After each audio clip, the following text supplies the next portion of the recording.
అమ్మా, ఈ summer holidays కి ఏదైనా ట్రిప్ కి వెళ్దామా? సరేలే, ఎక్కడికి వెళ్దాం? అరకు వెళ్దాం.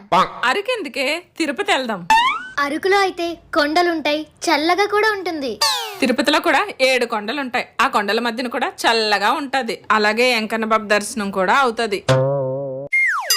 అమ్మా, కేరళ వెళ్దామా? బోల్డ్ చెరువులు ఉంటాయి, బోట్ షికార్ కూడా చేయొచ్చు. అలా అయితే భద్రాచలమే వెళ్దాం. పెద్ద నది ఉంటది, బోట్ షికార్ ఉంటది, ఆ సీతారాముల దర్శనం కూడా అవుతది. అమ్మా, కొడైకెనాల్ వెళ్దాం. గునా కేవ్స్, అదే మంజుమల్ బాయ్స్. అక్కడికి ఎందుకే, అది చాలా డేంజరస్ ప్లేస్. ఎప్పుడు గుడ్లకే కాదమ్మా, అప్పుడప్పుడు ఇలాంటి ప్లేసెస్ కి కూడా వెళ్ళాలి. అక్కడికి వెళ్తే గుళ్ళుకి కాదు, డైరెక్ట్ గా దేవుడి దగ్గరికే వెళ్ళిపోవచ్చు. లైఫ్ లో అడ్వెంచర్స్ చెయ్యాలమ్మా. ఆ రేపు పొద్దున్న మొగడింటికి వెళ్ళాక చేద్దులే అడ్వెంచర్స్. అమ్మను మించి దైవం ఉన్నదా? ఆత్మను